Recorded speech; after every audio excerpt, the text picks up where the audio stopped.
క్రీస్తు పరిశుద్ధ నామమున చేరిన సహోదరులందరకు పేరు పేరున వందనములు తెలియజేయుచున్నాను. మరి విశేషంగా మన గ్రామ కాపరస్తులు కాట్రపల్లి ఈ గ్రామంలో ఉన్న వాక్యం వింటున్న ప్రతి సహోదరులకు ప్రేమపూర్వకంగా మరి వందనములు తెలియజేయుచున్నాను. మరి మన సహోదరుడు మహేంద్ర గారు వారి కుటుంబం మమ్మల్ని ఎంతో ప్రేమించి ఈ ప్రాంతానికి వాక్య పరిచర్య చేయటానికి ఆహ్వానించారు. అప్పుడు ఉదయ కాలంలో సేవకుల సమ్మేళనంలో అనేక మంది సేవకులు వచ్చారు. మంచి మీటింగ్ జరిగింది. మరి రాత్రి సమయంలో ఈ కూడికలో ఈ చుట్టుపక్కల నుండి గ్రామస్తులు ఇంకా అనేక మందిగా ఇక్కడ కూడి ఉన్నారు. నిజంగా దేవునిట మిమ్మల్ని ఎంతో మెచ్చుకుంటున్నాను. మనమందరము దేవుని సన్నిధిలో ఉన్నాం. మనము భూమి మీద ఉన్నాం. దేవుడు మహోన్నతమైన అతి పరిశుద్ధ స్థలంలో ఉన్నాడు. అక్కడి నుండి దేవుడు ఈ యొక్క కూడికను కూడా గమనిస్తూ ఉన్నాడు. దేవుని యొక్క ప్రణాళికలో ఫిబ్రవరి మాసము 20వ తేదీన కాట్రపల్లి ఈ గ్రామంలో ఈ విధంగా మనమందరం ఒక కుటుంబంగా చేరి దేవుని సన్నిధిలో ఈ విధంగా జరగాలని దేవుని యొక్క ప్రణాళిక, జగత్తు పునాది వేయబడక మునిపే ప్రణాళిక, ఆ ప్రణాళిక ఉండటం వల్లనే మనం ఒకరొకరు ఈరోజు కలుసుకొని చూడగలిగి దేవుని వాక్యము వినగలుగుతున్నాడు. దేవుడు సమయం ఇస్తేనే ఇది సాధ్యమవుతుంది. ప్రతిదానికి సమయం ఉంటుంది. ఆ సమయమును బట్టి దేవుడు తన కార్యములను నెరవేరుస్తూ ఉంటాడు. అయితే ఈరోజు ఈ రాత్రి సమయంలో సంఘముగా కూడుకొనుట వలన ప్రయోజనములను తెలియజేయుచున్నాను. ప్రియమైన సహోదరులారా, ఇక్కడ కూర్చొని చాలా మంది దేవుని వాక్యం వింటున్నారు. ఈ యొక్క వాక్యము ఎంతమందికి వినపడుతుందో దయచేసి మీరు కూడా కొద్ది నిమిషాలు శ్రద్ధ వహించి ఈ మాటలు సత్యమా అసత్యమా ఏమిటి అనే విషయాన్ని దృష్టి ఉంచాలని, అదేవిధంగా పరిశుద్ధ గ్రంథము కలిగిన వారు లేఖనములను పరిశోధించవలేనని మనవి చేయుచున్నాను. ఈరోజు వాక్య పరిచర్య మహేంద్ర గారు మమ్మల్ని ఆహ్వానించి ఈ కూడిక ఏర్పాటు చేసిన సందర్భంలో మరి ఇంకొక విషయం ఏంటంటే, ఇది కూడా మీకు తెలియజేయాలి. ఈ పరిచర్య చేయటానికి ఒక సహోదరుడు నన్ను పురికొల్పాడు. ఇందులో వారి హస్తం ఉన్నది. దేవుని యొక్క ప్రేరేపణ చొప్పున ఈ పరిచర్యలో నన్ను పంపేవాడుగా ఉన్నాడు. కాబట్టి ఈ ప్రాంతం వచ్చి సువార్త చేయగలుగుతున్నామంటే ఇది కూడా దేవుని యొక్క ప్రణాళిక, దేవుని యొక్క ఏర్పాటు. కాబట్టి ఈ యొక్క వర్తమానం, ఈ రాత్రి వింటున్న ఈ సందేశం మన జీవితాలకు ఎంతో ఉపయోగపడతాయి, చాలా ఉపయోగపడతాయి. ఏమిటనగా సంఘముగా కూడుకొనుట వలన ప్రయోజనములు అనే అంశాన్ని గురించి మాట్లాడుతున్నాను. సంఘముగా కూడుకొనుట ప్రయోజనాలు, సంఘముగా కూడుకొనుట ప్రయోజనాలు ఏమిటి అనే విషయాలను నేను సమయాన్ని జ్ఞాపకం చేసుకొని వివరిస్తాను, మీరు కూడా శ్రద్ధగా వినవాలి. ఇవి ఇది ఈ యొక్క మాటలు దేవుని మాటలు. ఈ మాటలు చదువువాడు, వినివాడు, గైకొనివాడు మరి ధన్యులు. దేవుని మాటలు ఇవి. ఈ దేవుని మాటలు వింటున్నప్పుడు మనకు దీవెన వస్తుంది. ఆ దీవెనలు మేము పొందుచున్నాం. క్రీస్తు ప్రేమ మమ్మల్ని బలవంతం చేయుచున్నది. కాబట్టి ఈ ప్రాంతం వచ్చి పరిచర్య పంపేవారు కానీ, సువార్త చేసేవారు కానీ, ఇక్కడ ఏర్పాటు చేసేవారు కానీ, ఇది దేవుని ప్రణాళికలో ఉన్నది. కాబట్టి మనం ఈ యొక్క వాక్యాలను శ్రద్ధగా విందాం. ఏమనగా సంఘముగా కూడుకొనుట వలన ప్రయోజనములు. What profit? ఏంటి ప్రయోజనం? ఏంటి ఆ ప్రయోజనాలు? ఒక్కొక్కటి శ్రద్ధగా విందాం. సంఘముగా కూడుకొనుట అనగా ఈరోజు మనమందరం ఇక్కడ కూడుకొని ఉన్నాం. ఇది సంఘముగా కూడుకొనుటాయే. విశేషముగా మనము ఆదివారం నాడు తప్పనిసరిగా సంఘముగా కూడుకోవాలని దైవజనులు గ్రామస్తులకును అందరినీ ఎంతో పురికొల్పుతూ ఉంటాడు. ఎందుకంటే దైవజనుల యొక్క బాధ్యత దేవుని ప్రణాళికలో ఆ పని చేయటానికి దేవుడు నియమించాడు. కాబట్టి పరిచర్యలో ఉన్నారు. ఈ పురికొల్పటంలో అనేక మంది కూడి వస్తూ ఉంటారు. దీని వలన ఏమేం ప్రయోజనాలు ఉన్నాయి ఆ విషయాలు చూసినట్లయితే, మొట్టమొదటిగా అసలు సంఘము అంటే ఏంటి? సంఘము గురించి కొన్ని విషయాలు.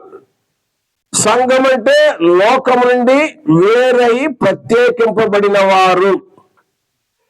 ఈ సంఘాన్ని గురించి కొంత ఉపోద్ఘాతము తెలియజేస్తున్నాను. ఇంట్రోడక్షన్. ఆ పరిచయం ఏంటంటే, ఏదో అకస్మాత్తుగా వచ్చి మనం ఇక్కడ కూడుకోలేదు. ఇది దేవుని యొక్క ప్రణాళిక. జగత్తు పునాది వేయబడక మునిపే దేవుని యొక్క ప్రణాళికలో సంఘము ఉన్నది. అసలు ఈ సృష్టి యావత్తు జరగక మునిపే దేవుడు క్రీస్తు నందు, క్రీస్తు ద్వారా, క్రీస్తు నందు, సంఘము ద్వారా అని వ్రాయబడి ఉంది. ఎఫ్సీ పత్రిక 3వ అధ్యాయము 8 నుండి 11 వచనాలలో. కాబట్టి ఇది దేవుని యొక్క ప్రణాళికలో ఈ సంఘము ఉన్నది. అది దేవుని ఇల్లు. ఇది దేవుని ఇల్లు. మన కుటుంబం ఎట్లా ఉన్నదో అదేవిధంగా ఆత్మ సంబంధంగా ఈ సంఘము దేవుని ఇల్లు. సంఘానికి శిరస్సు యేసుక్రీస్తు. సంఘానికి శిరస్సు యేసుక్రీస్తు. కాబట్టి ఈ విధంగా ఉన్నప్పుడు సంఘములో మనమందరము కూడా పనిచేసేవారు ఉన్నారు. ఇప్పుడు మన దేహంలో ఎన్ని అవయవాలు, కాళ్ళు, చేతులు, కన్ను, ముక్కు, ఎన్ని అవయవాలు ఉండి పనిచేస్తున్నాయో అలాగునే మనము సంఘములో ఉండి అవయములుగా ఉండి వేరు వేరు పనులు కలిగి ఉన్నాం.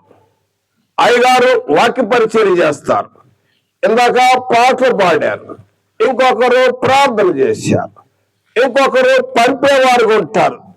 కొందరు మీరు ధనవంతులు ఉన్నారు, పరిచయం చేసి పంపించే వారు ఉంటారు. ఈ విధంగా ప్రతి ఒక్కరికి పని ఉన్నది. ఆ పనిలో ప్రతి ఒక్కరు పని చేయాలి, ప్రతి ఒక్కరు సంఘముగా కూడుకోవాలి. ఇది ఆవశ్యకత, అవసరం తెలియజేశారు. అయితే సంఘముగా కూడుకుంటా ప్రయోజనములలో ఒక మొట్టమొదటి ప్రయోజనం, అసలు మనం సంఘముగా కూడుకొని ఆ ప్రయోజనంలో మొదటి ప్రయోజనం ఏంటంటే దేవునిని మహింపరచాలి. ఎగ్జాల్ట్ గాడ్ అంటే దేవునిని గొప్పగా కొనియాడాలి, దేవునిని స్తుతించాలి, దేవునిని ఘనపరచాలి. దేవుడిని ఎందుకు గణపరచాలి అంటే దేవుడు మనల్ని సృజించాడు కాబట్టి. యెషయా గ్రంథం 43వ అధ్యాయంలో 7వ వచనం మరి 8వ వచనం రాయబడింది, ఆయన మహిమ నిమిత్తము మనల్ని సృజించాడు. ఈ సంగతి మనుషులు మర్చిపోతూ ఉంటారు. కొన్ని సందర్భాల్లో అసలు దేవుడు మమ్మల్ని ఎందుకు సృజించాడండి, ఈ కష్టాలు ఎన్ని బాధలు అనుకుంటా ఉంటారు.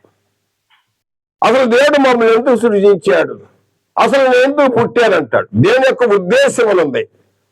ఏంటి ఆ ఉద్దేశం ఏంటంటే దేవుని మహింపరచాలి, దేవుని స్తుతించాలని దేవుడు కోరుతున్నాడు. అందుకు సృజించాడు.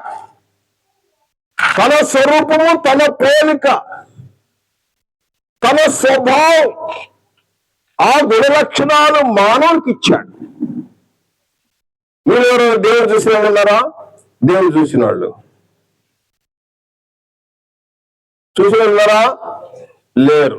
చాలా చక్కగా జవాబు ఇచ్చారు. మరి నన్ను ఎప్పుడైనా చూసారా మీరు? ఎంత నన్ను చూసిన వాళ్ళు ఎవరో ఒకసారి చూడండి. ఇటు నన్ను చూసారంటే చూడయా, నన్ను చూసిన వాళ్ళు అలా. మీరు నన్ను ఎప్పుడైనా చూసారా? మహేంద్ర అన్న కూడా చూసాడంట. అన్న నేను మిమ్మల్ని ఎప్పుడైనా చూసానా? నేను కూడా మిమ్మల్ని చూడలేదు అంటున్నాను. ఇది ఎట్లా సాధ్యం? నేను చాలా సార్లు కాట్రపాళ్ళు వచ్చాయి కానీ వాస్తవం చూసినట్టు మిమ్మల్ని ఎప్పుడు చూడలేదు.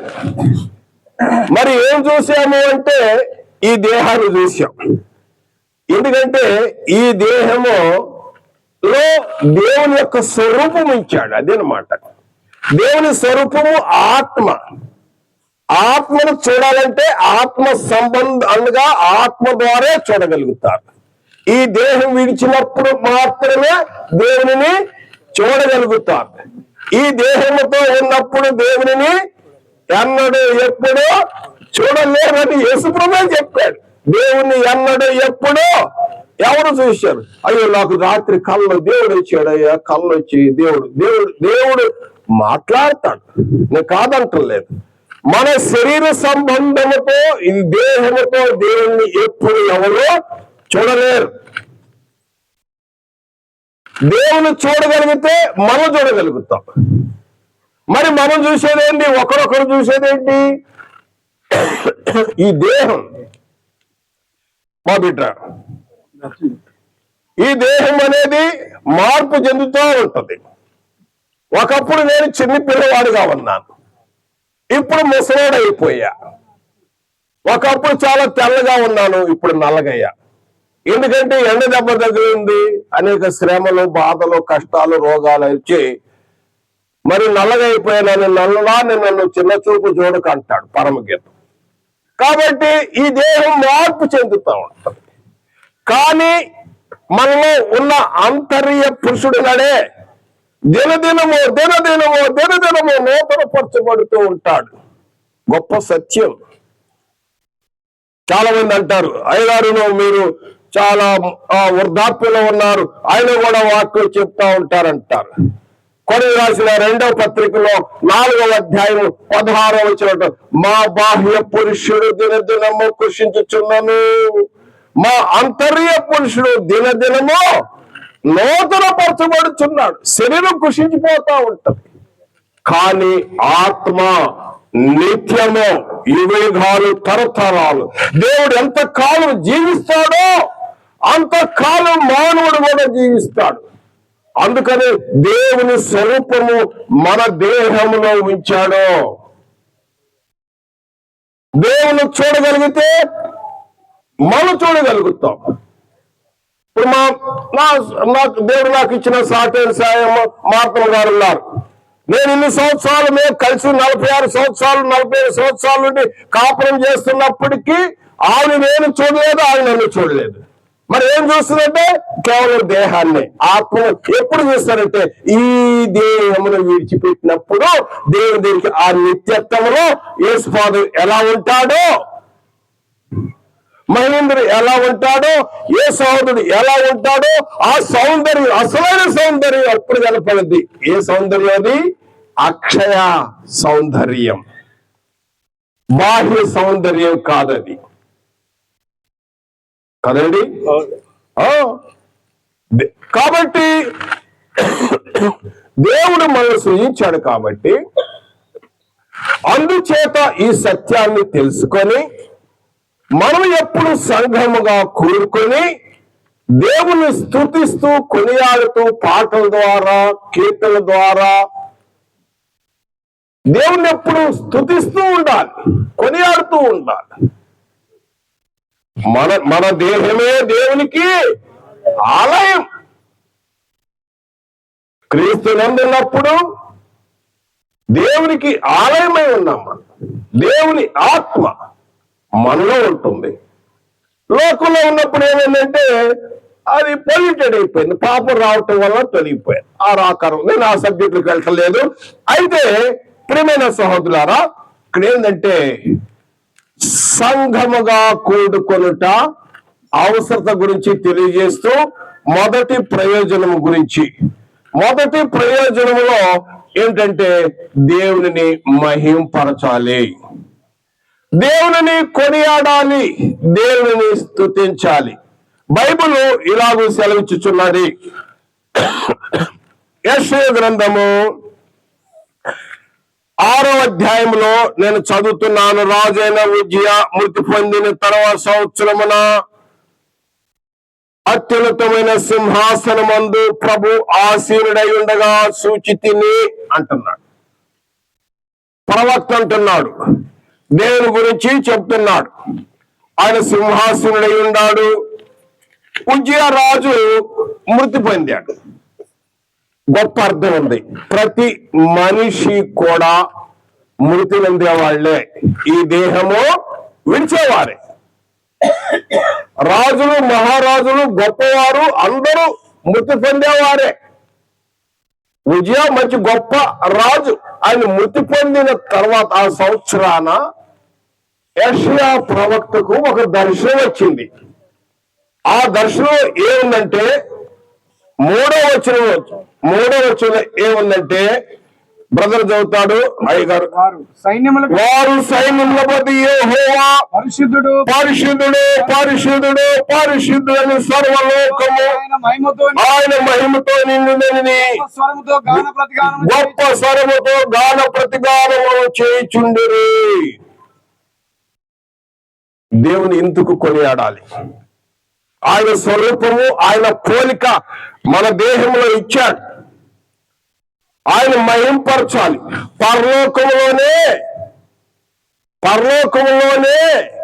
అక్కడ చూసినట్లయితే శరాపులు ఉన్నారు.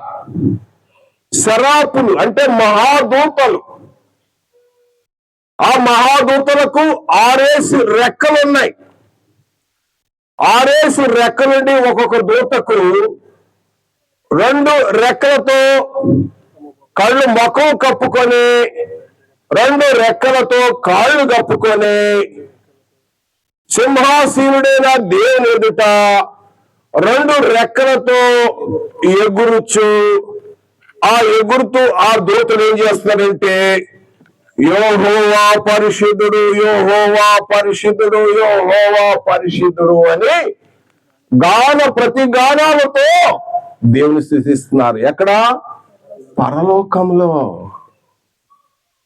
ఎందుకు మనము దేవుని స్తుతించాలి? భూలోకంలో. పరలోకంలోనే దేవుని స్తుతిస్తున్నప్పుడు భూలోకంలో మనం దేవుని స్తుతించొద్దా? ప్రకటన గ్రంథము 4వ అధ్యాయంలో 7-8 వచనాలలో 7-8 వచనాలు అక్కడ కూడా 4 జీవులు ఉన్నారు. 4 జీవులకి 6 రెక్కలు ఉన్నాయి. ఆ రెక్కలు బయటను లోపలను కళ్ళు ఉన్నాయి.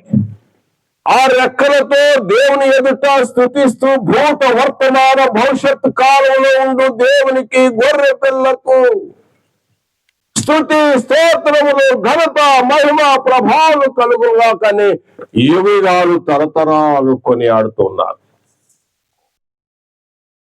అందుచేత మనము తప్పనిసరిగా విశేషంగా ఆదివారం నాడు సంఘముగా కూడుకొనవలెను. సంఘముగా కూడుకున్నప్పుడు రేపు ఈ లోకం విడిచినప్పుడు ఆ దృశ్యం కూడా యోహానుకు దేవుడు బయలుపరిచాడు. పురాణ గ్రంథము 7వ అధ్యాయంలో 9వ వచనం చూసినట్లయితే ఆయా ప్రజల్లోను ఆయా వంశములోను ఆయా భాషల జనాంగంలో వచ్చిన వారు గొర్రెపిల్ల రక్తంలో కడగబడిన వారు ఎవరు లెక్కింపజాలని గొప్ప జన సమూహం తెల్లని వస్త్రములు ధరించుకొని ఖర్జూర మట్టలు పట్టుకొని 4 జీవులు 24 పెద్దలు కోట్లాది దేవదూతలు గొర్రెపిల్ల అంటే ఎవరు? యేసుక్రీస్తు. కొందరు తెలియక గొర్రెపిల్ల అమాయకులు పాపం తెలియదు. నేనైతే అమాయకులు అనుకుంటున్నాను. గొర్రెలు ఇన్నోసెంట్స్, గొర్రెపిల్ల ఎదుట దేవుని ఎదుట దేవుడున్నాడు, క్రీస్తు ఉన్నాడు. అక్కడ వారందరూ 24 పెద్దలు 4 జీవులు కోట్లాది దేవదూతలు లెక్కింపజాలని దేవదూతలు దూతలు మహాదూతలు శరాపులు వారు గొప్ప గొప్ప దేవదూతలు, ఎంతో పవర్ఫుల్ దేవదూతలు. ఒక దేవదూత తెలంగాణలో పాదం ఉంచితే ఇంకొక పాదం ఎక్కడ ఉంచగలరో తెలుసా? ఆంధ్రలో ఉంచగలడు. పురాణ గ్రంథం 10వ అధ్యాయంలో చూసినట్టే 1-3 వచనాలు చూడండి. ఆయన పాదం ఒకటి భూమి మీదను ఇంకొక పాదము సముద్రం మీద ఇచ్చాడు. మనకు తెలంగాణలో సముద్రం లేదు, ఆంధ్రలో సముద్రం ఉంది. ఒక పాదం ఎక్కడి ఉంచితే రెండో పాదం ఎక్కడ ఉంచగలుగుతాడు? దేవదూతలు ఆంధ్రలో ఉంచగలుగుతాడు. అంత పవర్ఫుల్ దేవదూతలు ఉన్నారు. 4 జీవులు ఉన్నారు. వాళ్ళు ఎలా ఉన్నారో మనం చెప్పారు. రెక్కలేసి 6 రెక్కలతోటి శరాపులు ఉన్నారు, వాళ్ళకి రెక్కలు ఉన్నాయి. తర్వాత మళ్ళా క్రీస్తు రక్తంలో కనబడిన వారు ఎవరు? సంఘము మనం కూడా ఉంటాం. ఎవరైతే క్రీస్తు రక్తంలో కనబడ్డారో ఆయా ప్రజల్లో ఆయా వంశంలో ఆయా భాషలో నుండి క్రీస్తు రక్తంలో కొనబడిన వారు ఆ జన సమూహం గుంపులుగా ఆ పర్లోకంలో వస్తుంటే అక్కడ 24 పెద్దలు ఒక పెద్ద యోహాను పిలిచి అడిగాడు, యోహాను, ఈ తెల్లని వస్త్రము ధరించుకొని వస్తున్న ఈ జన సమూహము ఎవరు వీళ్ళు అని అడిగాడు.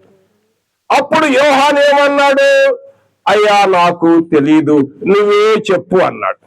ఆ 24 పెద్ద అంటున్నాడు, వీరు మహాశ్రమ నుండి వచ్చిన వారు, గొర్రెపిల్ల రక్తంలో కడుక్కొని తమ వస్త్రములో ఉతుకు చేసుకున్నారు. క్రీస్తునందు సద్భక్తితో బ్రతుకుందించినప్పుడు అనేక శ్రమలు, నిందలు, హింసలు, హత సాక్షులు కావాల్సి వస్తుంది. అనవసరమైన నిందలు వేస్తారు, లేనిపోయిన నేరాలు వేస్తారు. రోగం వచ్చింది, ఖడ్గం వచ్చింది, హింస వచ్చింది, కరువు వచ్చింది. ఎన్నొచ్చినా కూడా క్రీస్తు ప్రేమలను దూరం చేయలేవు. కాబట్టి పరలోకంలోనే ఈ విధంగా సృష్టికర్త అయిన దేవుడు గొర్రె పిల్లయు అక్కడుండగా కోట్లాది దేవదూతలు 4 జీవులు అదేవిధంగా 24 పెద్దలు ఆ మహిమతో నిండిన ఆ నిత్యత్వములో నిత్యము దేవుడు పరిశుద్ధుడు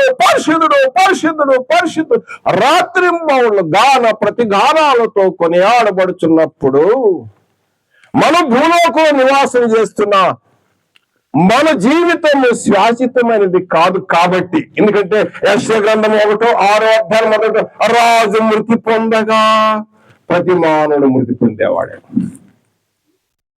కాబట్టి మనం ఈ భూలోకంలో ఉండగానే మనం తప్పనిసరిగా దేవుని సన్నిధి చేరి దేవుని స్తుతించాలి, దేవుని కొనియాడాలి. అందుచేత దేవుని యొక్క ప్రణాళికలో సంఘాన్ని ఏర్పాటు చేశాడు. సంఘము అకస్మాత్తుగా ఏర్పడలేదు. దేవుడు జగత్తు పునాది వేయబడక మునిపై ఆయన ప్రణాళికలో క్రీస్తును నియమించాడు. యేసుక్రీస్తు మరణ సమాధి పునరుద్ధానం ద్వారా, ఆయన రక్తం ద్వారా, ఆయన పరిశుద్ధ రక్తం ద్వారా శుద్ధి చేయబడి, కడగబడి, పరిశుద్ధపరచబడి, లోకం నుండి ప్రత్యేకింపబడి ప్రత్యేక జనాంగాలుగా ఉంచాడు దేవుడు. ఇది దేవుని యొక్క ప్రణాళిక అండి. ఇదంతా ముందు ఉన్న వాళ్ళకి తెలియదు అంటాడు. అది ఎవరికి తెలిసిందంటే ఎఫ్సీ పత్రిక 3వ అధ్యాయం 4వ వచనం అంటాడు, మీరు చదివిన ఎడల మీకు తెలుస్తుంది ఈ సత్యము, మీరు చదవకుండా మీకు ఎట్లా తెలిసిద్ది అంటాడు పౌలు గారు. చదవాలి ఈ గొప్ప సత్యం. మొట్టమొదటిగా ప్రయోజనం ఏంటండి? దేవుని కొనియాడాలి, దేవుని స్తుతించాలి, దేవుని ఘనపరచాలి, దేవుని యొక్క ప్రణాళిక ఆ సహవాసంలో చేరాలి. ఆదిమ సంఘము వీరు అపోస్తల బోధ ఎందును, సహవాసములను, రొట్టె విరుచుట ఎందును, ప్రార్థన చేయటందును ఎడతెగక ఉండేరి. అందుచేత సంఘముగా, సమాజముగా కూడుకోవాలి కదండి. ఇది ఒక మొదటి ప్రయోజనము తెలియజేశాను. తర్వాత సంఘముగా ఎందుకు కూడుకోవాలి అంటే, చూడండి నా ప్రియ సహోదరుడా, యేసు ప్రభువు వారే ఈ లోకానికి వచ్చాడు. ఈ లోకానికి ఎందుకు వచ్చాడు చెప్పండి? నశించిన దానిని వేతకి రక్షణ, సీక్ అండ్ సేవ్. యేసుక్రీస్తు అందుకు వచ్చాడు. యేసుక్రీస్తు లోకానికి ఎందుకు వచ్చాడు? దేవుడైతే అంటాడు. చాలా మందికి తెలియదు యేసుక్రీస్తు ఎవరై ఉన్నారు. దేవుని స్వరూపి, దేవునితో సమానం. ఆయన వాక్ అయి ఉన్నాడు, ఆది అందున్నాడు, వాక్యమై ఉన్నాడు, ఆయన దేవుడై ఉన్నాడు, దేవుని యొద్ద ఉన్నాడు యేసుక్రీస్తు. ఆయన శరీరధారిగా ఎందుకు వచ్చాడు? దేవుడైతే ఎందుకు చనిపోయాడు? ఎందుకు చనిపోయాడు అంటాడు, తెలియదు వారికి. మనం చెప్పాలి.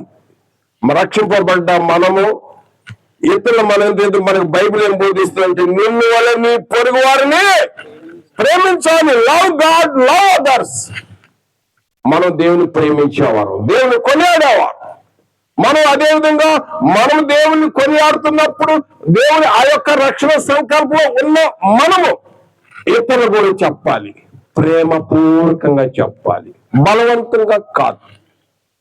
ప్రేమపూర్వకముగా ఉన్న సత్యాన్ని, ఆ నిరీక్షణ ఏంటో అని అడిగితే వివరంగా చెప్పాలి. యేసుక్రీస్తు వారు ఏమై ఉన్నారు? ఆయన దేవుని స్వరూపి, దేవునితో సమానం, దేవుని యొక్క తత్వము, దేవుని యొక్క జ్ఞానము, ఆయనే సృష్టికర్త. కొలసీ పత్రిక 1వ అధ్యాయము 15వ వచనం, అదృశ్య దేవుని స్వరూపి అయి ఉండి సర్వ సృష్టికి ఆయన ఆది సంభూతుడు. ఆకాశం ఎందున్నవే గాని, భూమి ఎందున్నవే కాని, దృశ్యమేవి కాని, అదృశ్యమేవి కాని సమస్తమును సృష్టించింది యేసుక్రీస్తే. ఆది యందు వాక్యం ఉండి, ఆ లోగోస్ గా ఉండి, ఆ లోగోస్ శరీరధారిగా ఉన్నాడు. ఆ సృష్టిలో తండ్రి ఉన్నాడు, కుమారుడు ఉన్నాడు, పరిశుద్ధాత్ముడు ఉన్నాడు ఈ దేవత్వములో. కాబట్టి ఆయన వచ్చి భూలోకానికి వచ్చి ఆ సమర స్త్రీతో చెప్పాడు 4వ అధ్యాయం 23వ వచనములో, సంఘంలో కూడుకోవటం విషయంలో ఒక ముచ్చట వచ్చింది. అయ్యా, మీరేమో యెరూషలేములో ఆరాధిస్తారు, అదుగు నేనైతే ఆ కొండ మీద, ఆ కొండది గెరాజిము కొండ. వీళ్ళని బయటికి వెళ్ళేశారు. వీళ్ళు సమరులంటే వీళ్ళు ఎవరంటే, వీరు మిక్స్డ్ పీపుల్ అన్నమాట. యూదులు, అన్ని జనులు, వాళ్ళు వివాహాలు చేసుకున్నారు.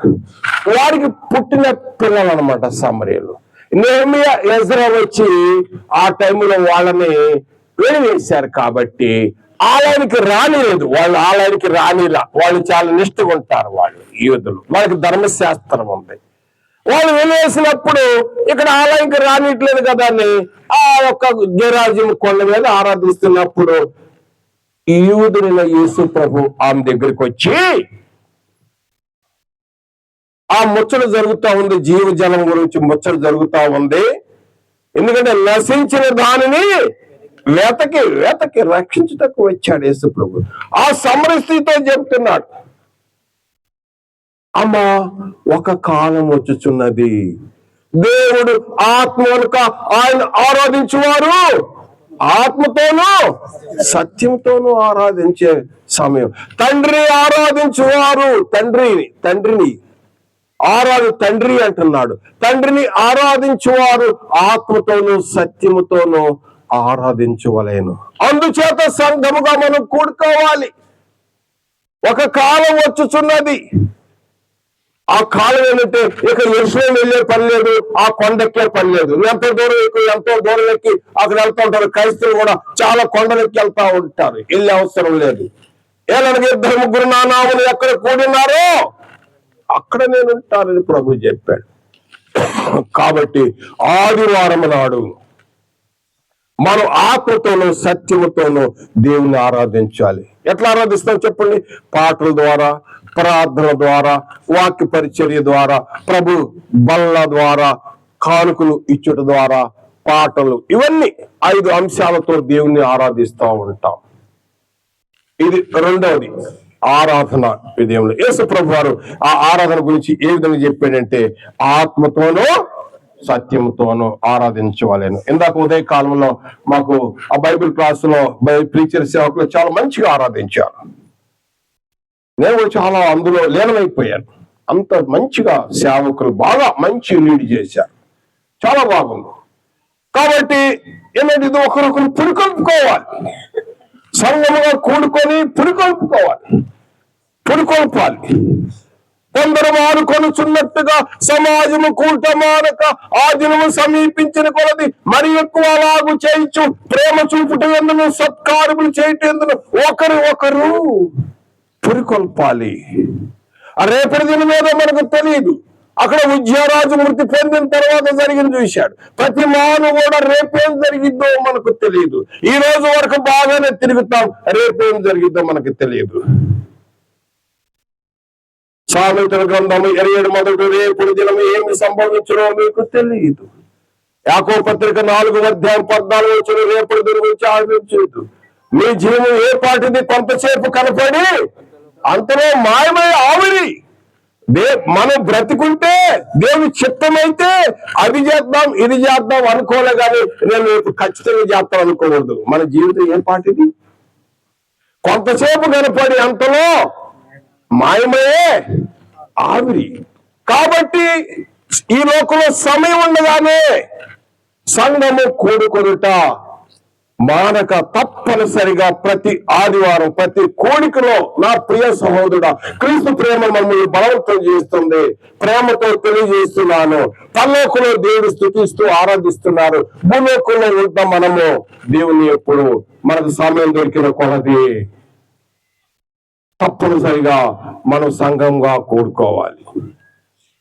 ఎందుకంటే అక్కడ రాయబడింది కొందరు మానుకొనుచున్నట్టుగా, అంటే మరి అవకాశం ఉంది కాబట్టి అని చెప్తున్నాను. ఎందుకు సంఘముగా కూడుకుంటాము? ప్రేమ చూపుట ఎందులో, సత్కార్యములో చేయటానికి, మంచి పనులు చేయటానికి, గుడ్ వర్క్స్. మనం మంచి పనులు చేయాలి. క్రైస్తవులు అంటే మంచి పనులు చేసేవాడు, గుడ్ వర్క్స్ చేసేవాడు. అందుకోసం సంఘముగా కూడుకోవాలి. మూడవదిగా సంఘముగా కూడుకుంటా మానకూడదు. తర్వాత సంఘముగా కూడుకొని మనం అనేక ఆ రోజు ప్రార్థన చేస్తూ ఉంటాం. నాలుగవదిగా రేపు సండే స్కూల్ అందరూ తల్లిదండ్రులారా మీ పిల్లలు సంఘాన్ని నడిపించండి అని చెప్తాడు సేవకుడు. తల్లిదండ్రులు మీ పిల్లలు సంఘానికి నడిపించండి. ఆదివారం నాడు సండే స్కూల్, గృహ కూడికలు, లేడీస్ మీటింగ్, తర్వాత సువార్త కూడికలు. అదేవిధంగా ఈ కూడికలు జరుగుతున్నప్పుడు ఈ సత్క్రియలో ఎవరో దేవుని యొక్క ప్రణాళికలో ఉంటారు. కొంతమంది దేవుడు ఎన్నుకుంటాడు. దేవుడు వారి ద్వారా పరిచయం చేయటానికి సహాయపడేవారుగా, వారిగా ఉంటారు కొంతమంది. ఆ సువార్త పని జరుగుతూ ఉంటది. ఇది జరుగుతూ ఉంటది. దేవుని యొక్క విధి. దేవుని యొక్క ప్రణాళిక, దేవుని యొక్క నియమాన్ని, ఈ నియమాన్ని మనం బ్రేక్ చేయకూడదు. సంఘంలో కూడుకుంటా మానకూడదు. ఒకవేళ ఈ గత సంవత్సరంలో ఎన్నిసార్లు సంఘంలో కూడుకుంటా మానేవో మనకు తెలియదు. ఎన్నిసార్లు దేవుని సన్నిధికి రాలేకపోయేవో తెలియదు. ఒకవేళ ఏ కారణం చేత అయినా మానినావా, దయచేసి దేవుని వాక్కు అంటుంది, మీరు రండి సంఘముగా కూడుకోండి. సంఘముగా కూడుకోవటం వల్ల ఎన్ని ప్రయోజనాలు ఉన్నాయో మీరు చూడగలుగుతారు. ఎందుకంటే ఈ లోకం విడిస్తే, ఈ లోకంలో కన్ను మూయబడితే, ఆత్మ సమయంలో కళ్ళు తెరబడితే అక్కడ తెలిసింది, ఓ ప్రభువా నీవా, ఇన్నాళ్ళు మేము చూడలేకపోయాను, మా హృదయాన్ని ఎంత కఠినపరుచుకున్నాము. అక్కడికి వెళ్ళి చెప్పుకుని మళ్ళా ఈ లోకానికి మళ్ళీ వచ్చే అవకాశం లేదు. ఒక అతను వచ్చి అదే అడిగాడు. లోకాసు వార్తల 16వ అధ్యాయంలో ధనవంతుడు అడిగాడు, అయ్యా నాకు ఇంకోసారి ఛాన్స్ అంటున్నాడు. అయ్యా ఛాన్స్ లేకపోతే అక్కడ భూలోకం, ఇక్కడ నుంచి వెళ్ళి చనిపోయిన వాళ్ళు వచ్చి మళ్ళీ భూలోకం చెప్తే నమ్ముతారు. అక్కడ చెప్పేవాళ్ళు మోసే ప్రవక్తలు ఉన్నారు, వాళ్ళందరూ వాక్యం చెప్తాను ఉంటారు, వెళ్ళిన కూడా నమ్మరని చెప్పేశారు. ప్రియమైన సోదరునికి సత్యము, ఈరోజు దేవుని వాక్యం ఉంటుందని ఎవరైనా సరే దేవుని సన్నిధికి, దేవుని మహింపటానికి తప్పనిసరిగా రావాలను.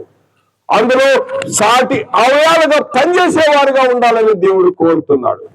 తర్వాత సంఘముగా ఎందుకు కూడుకుంటాము? సంఘముగా ఎందుకు కూడుకుంటామంటే ఈ పరిచర్యలో మరి యొక్క కానుకలు వస్తూ ఉంటాయి. ఇక్కడ చిన్న స్థానిక సంఘం, పెద్ద పెద్ద సంఘంలో చాలా పెద్ద మొత్తం వస్తుంది. నేను అక్కడ గురించి చెప్తాను, ఇక్కడ విషయం గురించి కాదు. ఆ ధనం ఏ విధంగా ఉపయోగిస్తారు?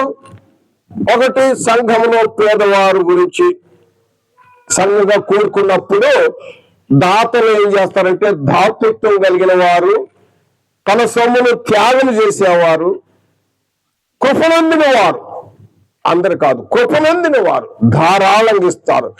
ఇక్కడ అయ్యగారు బోర్డు మీద రాశారు, సంతోషంగా ఉత్సాహంగా ఇచ్చి వారిని దేవుడు సంతోషించను. కొన్ని రాసిన 2వ పత్రిక 9వ అధ్యాయము 7వ వచనంలో ఆ యొక్క వస్తాయి అమౌంట్. ఆ అమౌంట్ ఏం చేస్తారు?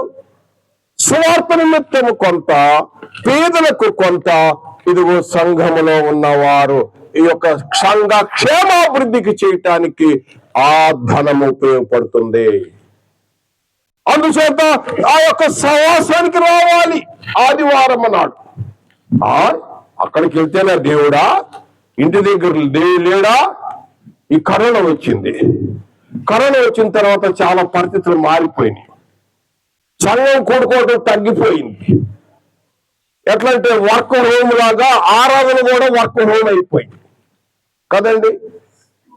ఆరాధన కూడా వర్క్ హోమ్ అయిపోయింది.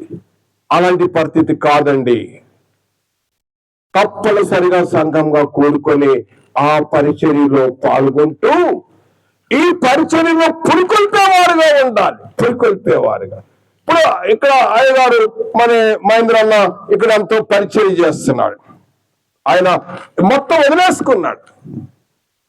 వదిలేసుకొని పరిచర్య చేస్తున్నప్పుడు తన కుటుంబ పోషణ నిమిత్తం కూడా సంఘము కనిపెట్టుకొని సహాయపడే విధంగా ఉండాలి. అప్పుడు అది ఎప్పుడెప్పుడు సాధ్యమైందంటే సంఘముగా కూడుకున్నప్పుడే సాధ్యమైంది. సంఘముగా కూడుకొని సంఘములో దాతృత్వం కలిగిన వారు, కృప కలిగిన వారు, త్యాగం చేసేవారు ఇచ్చిన ధర్మతో సువార్త చేస్తారు. సంఘంలో ఉన్న పేదలకు సహాయం చేస్తారు. సంఘ క్షేమాభివృద్ధి జరిగిద్ది. అందుచేత ఇదొక ప్రయోజనం. సంఘంగా కూడుకోవాలి. ఒక ఘటన నేను జ్ఞాపకం చేస్తాను, ప్రాక్టికల్ గా జరిగిన విషయాన్ని.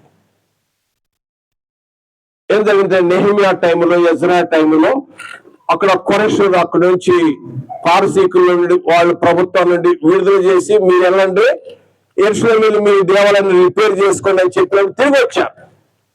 నెహెమియా గ్రంథం వచ్చేసరికి, నెహెమియా గ్రంథంలో అక్కడ వ్రాయబడింది, ఆవిడకి వచ్చేసరికి దేవాలయం మూతబడి ఉంది.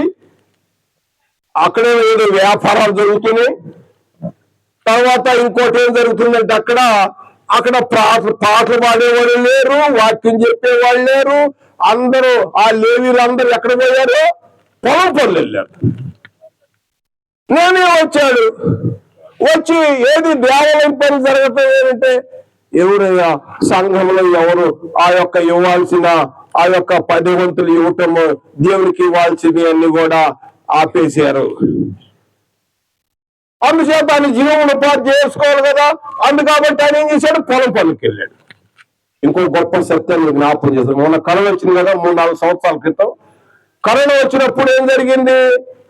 ఆ టీచర్ జీతాలు లేవు, వాళ్ళందరూ కాలేజీ లెక్చర్ జీతాలు లేవు. వాళ్ళు ఏం చేశారంటే గవర్నమెంట్ వారికి అయితే ఉద్యోగస్తులు వాళ్ళ జీతం వచ్చింది.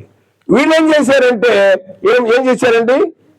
అరటిపళ్ళు అమ్ముకోవటము, తర్వాత పొలం వ్యవసాయానికి తిరిగి వెళ్ళిపోయారు. వాస్తవానికి టీచర్లు లెక్చర్స్ పని ఏంటి? విద్యార్థులకు పాఠాలు చెప్పే పని. ఎందుకంటే వెళ్ళిపోయారంటే వాళ్ళు జీతభత్యాలు లేవు. అదేవిధంగా దేవుని పని చేసేవారు వారి విషయం కూడా సంఘము కనిపెట్టుకొని చేసినప్పుడు అతను ఏం చేస్తాడంటే సంఘానికి కావలసిన హితబోధ చేస్తూ ఉంటాడు. ఆ సంఘ నేను ఇక్కడి గురించి చెప్పేది కాదు, నేను చెప్పేది మొత్తం సర్వాత్రిక సంఘంలో ఉన్నవారు స్థానిక సంఘాలన్నిటికీ నేను జ్ఞాపకం చేస్తున్నాను. ఏంటంటే సంఘ అధ్యక్షుడు వాక్య ఉపదేశించే వారి గురించి కూడా ఆలోచన చేయాలి. లేకపోతే ఇక్కడ జీవనోపాధి జరగలేదనుకోండి, ఈ యొక్క వృత్తిని వదిలిపెట్టేసి ఈ యొక్క ఆత్మను సంపాదించే కార్యక్రమం జనులు పురికొల్పి సత్యాన్ని బోధించే వదిలిపెట్టేసి తన జీవనోపాధికి వెళ్ళవలసి వచ్చింది. అందుచేత సంఘమంతా కూడుకొని ఈ యొక్క పరిచర్యను పాలన చేయు పెద్దలు, విశేషంగా వాక్య ఉపదేశం చేసే వారి విషయంలో తిమోతి రాసిన మొదటి పత్రిక 5వ అధ్యాయము 16-17 వచనాలు అక్కడ ఏమంటే అక్కడ చూసినట్లయితే పాలన చేయు పెద్దలు, విశేషంగా వాక్య పరిచయం చేయు వారి విషయంలో వారు ఆ రెట్టింపు సన్మానానికి పాత్రులు, డబల్ రెస్పెక్ట్. ఎందుకంటే నూర్చెడు ఎద్దుకు మూతికి చిక్కం వేయద్దు. నూర్చెడు ఎద్దు అంటే మేము పాత రోజుల్లో మేము చిన్నప్పుడు ఎడ్లుండే పొలాలు నూర్చేవాళ్ళు, వరి. ఆ ఎడ్లు అంటే తిరుగుతుంటే మేము కూడా చిన్నప్పుడు తిరుగుతూ ఉండేవాళ్ళు. ఇప్పుడు ట్రాక్టర్లు వచ్చినాయి, రోజులు మారిపోయినాయి, ట్రెండ్ మారిపోయింది, పరిస్థితులు మారిపోయినాయి. ఆ రోజుల్లో ఆ ఎడ్లకు మూతికి చిక్క వేయరు. ఆ ఎడ్లు ఏం చేస్తాయంటే ఆ కళ్ళెములో ఇట్లా తిరుగుతూ ఉంటాయి, రౌండ్ గా అవి తొక్కుతా ఉంటాయి. 7-8 ఎడ్లు ఉంటాయి, దీని వెనకాల నడిపించే ఉంటారు. ఆ ఎడ్లు ఏం చేస్తాయంటే నడుపుతా కొద్దిగా అవి తింటా ఉంటాయి, కొద్దిగా ఆ మేత తింటూ వెళ్తా ఉంటాయి.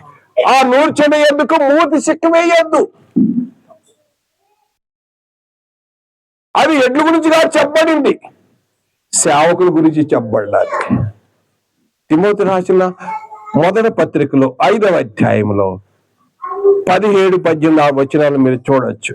కాబట్టి నా ప్రియ సహోదరుడా, ఈ రాత్రి సమయంలో తెలియజేసినది ఏంటంటే సంఘముగా కూడుకొనుట ప్రయోజనాలు. ఇక ముగింపులో నేను జ్ఞాపకం చేస్తున్నాను, ఇంకా చెప్పాలంటే చాలా ఉన్నాయి, చాలా ప్రయోజనాలు ఉన్నాయి. సంఘముగా ఎప్పుడైతే కూడుకుంటామో అప్పుడు మన సారూప్యం మారిపోతా ఉంటది. సంఘానికి శిరస్సు క్రీస్తు కదా. ఎప్పుడైతే సంఘానికి వస్తున్నామో మన నడవడి, మన ప్రవర్తన అంతా మార్పు చెందుతూ ఉంటది. క్రీస్తు లాగా వస్తూ ఉంటది. క్రీస్తు లాంటి ప్రేమ వచ్చింది, క్రీస్తు లాంటి క్షమాపణ గుణాలు అబ్బుతూ ఉంటాయి. తర్వాత క్రీస్తు చెప్పిన బోధ నేర్చుకుంటాం. క్రీస్తు యొక్క ముందు ఆ యొక్క దేవుని యొక్క స్వరూపంలోకి వస్తాం. క్రీస్తు ఎలా ఉన్నాడో క్రీస్తులాగా వస్తాం. ఒకప్పుడు నేను ప్రభు ఎరగలేదండి, వాస్తవం చెప్తున్నాను. ఎఫ్సీ పత్రిక 2వ అధ్యాయం మొదటి, మీ అపరాధముల చేతను పాపముల చేతను పడి చచ్చి ఉండగా, చచ్చిన స్థితిలో ఉంది పరిస్థితి ప్రభుని ఎరగినప్పుడు. ప్రభుని ఎరిగిన తర్వాత ఆయనను దేవుడు కరుణా సంపన్నుడై ఉండి తన మహాప్రేమ చేత క్రీస్తు కూడా బ్రతికించాను. ఇప్పుడు మనం బ్రతికాం. ఎప్పుడైతే క్రీస్తులో ఉన్నామో అప్పుడు మనము ఏం చేస్తామంటే, నా ప్రియ సహోదరుడా, మన క్రీస్తు యొక్క స్వారూప్యంలో మనం ఉంటాం, క్రీస్తు లాగా ఉంటాం, క్రీస్తు స్వభావం ఎదుగుతాం. అందుచేత సంఘముగా కూడుకోవాలి. అందుచేత సంఘముగా కూడుకోవాలి. సంఘముగా కూడుకొనుట ప్రయోజనాలు కదండి. ఎన్ని ప్రయోజనాలు చెప్పండి, మళ్ళీ జ్ఞాపకం చేస్తున్నాను. ఏమిటి? ఒకటి, దేవుని మహింపరుస్తాం. తర్వాత సంఘాన్ని పురుకొల్పుతా ఉంటాం. అదేవిధంగా సంఘంలో మరి ఒకళ్ళొకళ్ళు పురుగొంతు ప్రేమ చూపుతూ పరిచయంలో సహాయపడుతూ ఉంటాం. అదేవిధంగా క్రీస్తుని పూర్ణ స్వరూపులో మనం వస్తూ ఉంటాం. ఇవి ప్రయోజనాలు. అందుచేతనే బైబిల్ ఇప్పుడు సెలవిస్తుంది, కొందరు మానుకొలుచున్నట్టుగా సమాజం కొనుట మానవద్దు. తప్పనిసరిగా సంఘానికి రండి. ఎన్నో దీవెనలు, ఎన్నో ఆశీర్వాదాలు దేవుడి మేలుతో ఆశ్రయించుగాక. ఆమేన్. మీరెంతో ఓపికతో విన్నారు. వందనములు.